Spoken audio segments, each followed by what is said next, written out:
Alright, so another Reddit post today. But first, my name is Rajesh. I am a direct lender based in Los Angeles, and I specialize in 2 to 8 unit multifamily buildings. Now that I've got that out of the way, here is this Reddit post. He wants advice on a commercial property urgently. He is closing on a commercial property and would like advice if anyone can help. It's an old building that needs a lot of work. It was last sold for $650,000. Now they're asking for $780,000. It has 6 tenants. The roof needs replacing, and the building was not managed right. The rents are low, but he's planning on increasing them, and he would really appreciate help. He is skeptical regarding the expenses. Are there any hidden costs that he has not thought of? He got an inspection, and they told him he has to replace the roof. The HVAC is working, but super old. They only have 1 meter, so he was wondering how much would it cost to separate so he doesn't have to pay the utilities. How expensive is it in maintenance in terms of keeping up with the building? For example, when it snows. This breakdown is from the current state, supposedly. The yearly gross rents are $75,900. The tenant paying the most is $26,400 a year, and $26,400 divided by 12. So they're paying $2,200 a month.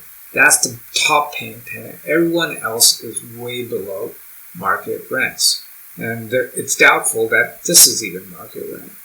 So $75,900 a year. Let's come up with an average here. $75,900 divided by 12. He's grossing about $6,300 a month divided by 6 units. So each tenant on average is paying about $1,000 a month, $1,054. Expenses are $17,000, almost $18,000 for property taxes. Trash removal is $1,500. Utilities is $6,000. Insurance is $4,500. And gross expenses are almost $30,000, $29,800. So let's punch in the numbers here. $780,000, 0 vacancies, and $63.65 a month, I believe, so times 6, $63.25. No vacant rents. We don't really need to worry about the vacancy discount. Property taxes. So let's see here. $17,838 divided by 12 is $1,486 a month.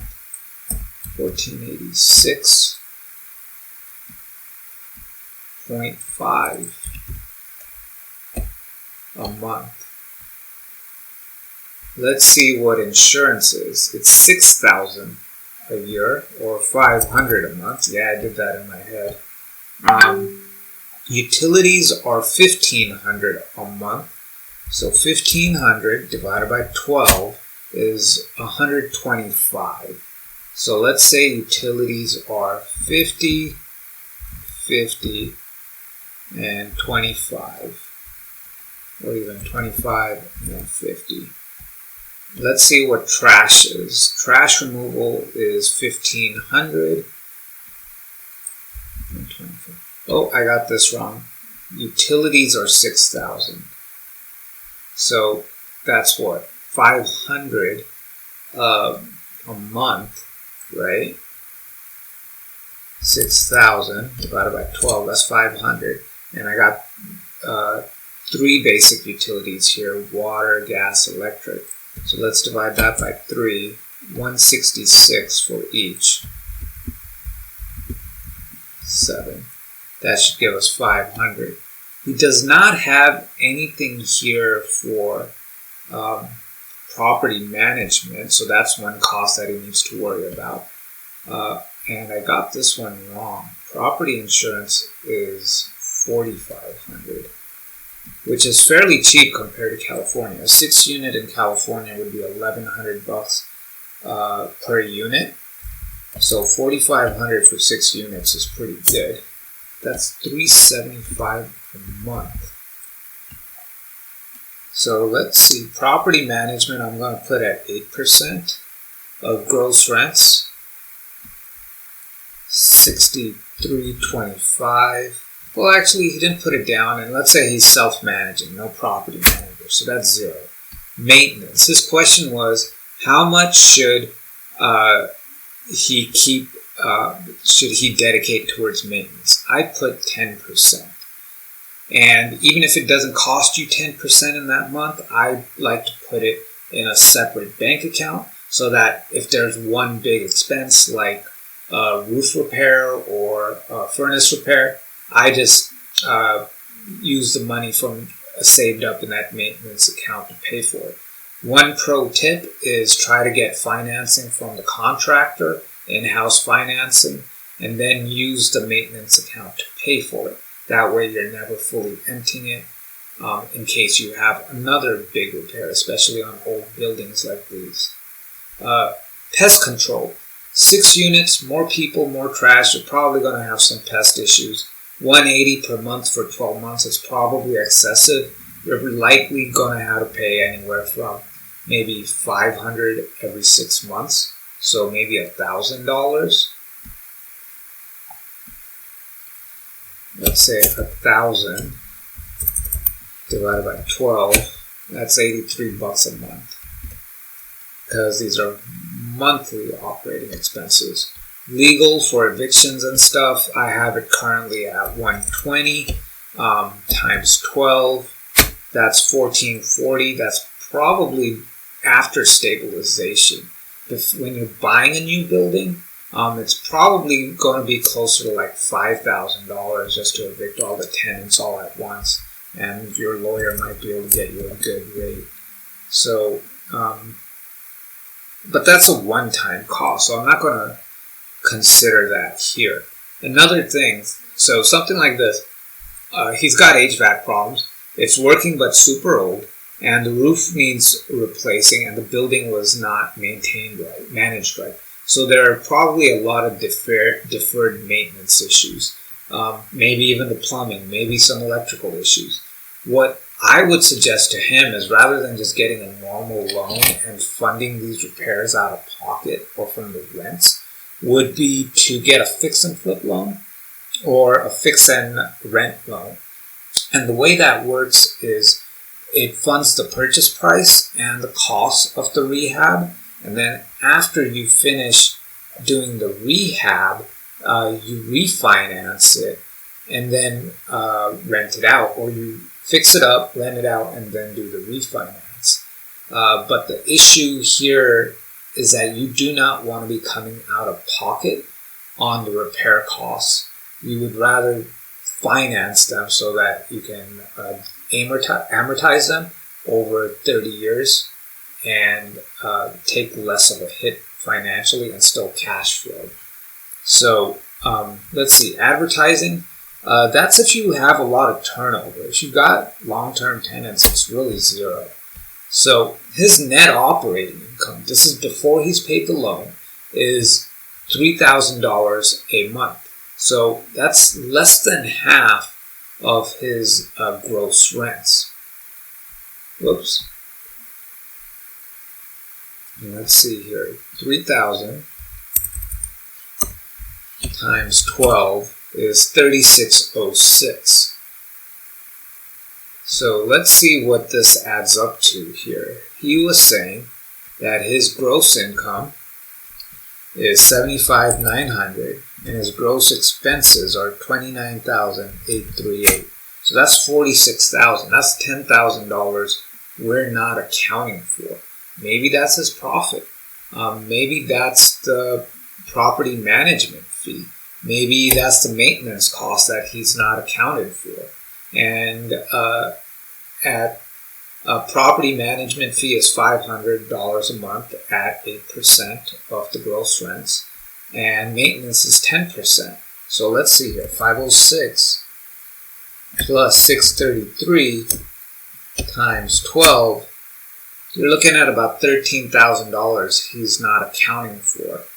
And if you remember here, gross profits with this at 0 is $36,000. Gross profit or net operating income is $36,000, and over here it was roughly $46,000. So when you add in property management and maintenance, you're actually at a negative $10,000 balance already. So, or a negative $3,000 income already, and you've not even added in the cost of the loan. So realistically, let's say we do interest only to try to make this work, and we managed to buy down his rate because the SCR ratio is over 1.1, so we can get seller credits to buy his rate down to a 5.75. So now his net cash flow is $200 a month, and if you do a bank loan at 45% down, fully amortized, your cash flow, your net cash flow is $500 a month. And that's at $780,000 purchase price. So, I mean, you've got 6 units, 6 tenants, 6 complaints to deal with. You've got to put down a down payment of $200,000, anywhere from $195,000 to $351,000. So let's see how long it will take to recover that. So 195,000 divided by 200 means that will take 975 months to recover your down payment. And this is at a 25% down loan with interest only. That means you're not paying any equity off. You're not paying any of the principal off. And if property values do not rise, then you might actually end up underwater. And let's see what the bank loan. You're paying $351,000 down for a grand total of $500 a month. That's going to take you 702 months to recover your investment. Doesn't seem like a very good deal to me. You would have to get the same exact property, I think, at closer to maybe, let's say, $380. Okay, same rents, everything else stays the same. Property taxes stay the same. And let's see what that looks like.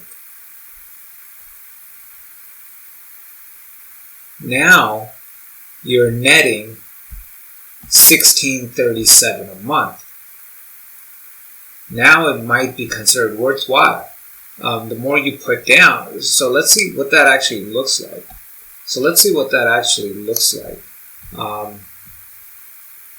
$95,000 down divided by $1,637 a month in net cash flow. That means you're going to recover your down payment in 58 months or 5 years. 60 months divided by 12 is 5 years. And on a DSCR or a bank loan where you're actually, again, you're not paying principal on this one because it's an interest-only loan in order to try to get some more profit and cash flow out of it. And this is with all the maintenance and everything accounted for. The only thing you're not accounting for is property management fees. And if you're self-managing it, you deserve your salary as a property manager. So let's say 95,000 divided by 1340 a month net cash flow. So this is 70 months, so almost 6 years just to recover your down payment. There are properties where you can recover your down payment in 2 years or 1 year. So I really question whether this building is a good deal or not, even at $380,000. 6 units might sound like fun, but let's try something else. Let's say you buy this building for $780,000 and it costs you absolutely nothing to repair it. It's in fantastic condition and all the tenants are great tenants and they're all paying $2,500 a month. So that's $15,000 a month that you're collecting. So let's see what it looks like now. Maintenance is going to be 10%, so this is going to have to be $1,500. Now your net operating income is $10,800. You're still at $780,000, a $780,000 purchase price, right? But on an interest-only loan, let's make this fully amortized. So here you're putting 25% down, here you're putting 25% down at a 5.75% interest rate because the rents more than cover the both the net and the gross rents more than cover the debt service on the building. So you're going to get a very good interest rate. Whether you go DSCR loan or bank loan, there's going to be an easy knock out of the park. And now your net cash flow is $73.97. That's a really good deal there. But that's at $780,000. Let's say you got to put in maybe $200,000 just to fix it up.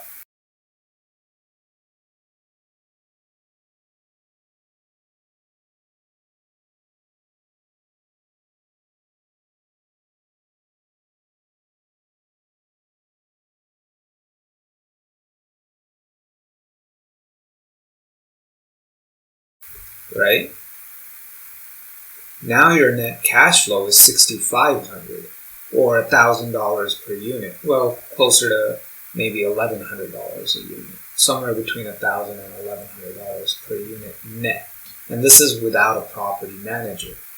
So let's say you get that property manager in there. $1,200 a month is what he's collecting per unit, or total from the building. He's getting paid $1,200 a month from all 6 units, or $200 per unit. And now your net cash flow is $5,300, and you have your maintenance account set up. And if you do it like I said, by just taking that $1,500 and setting it aside in a separate account, and then financing the repairs, whatever they may be, if they fall below a certain amount, like let's say you got a $3,000 repair that needs to be done, or a $20,000 repair. My personal opinion, you're better financing that off with a 0% credit card, and then doing the debt service with this maintenance account. That way it stays full for other emergencies. So I mean, this building could be worth it if you can get $2,500 a month.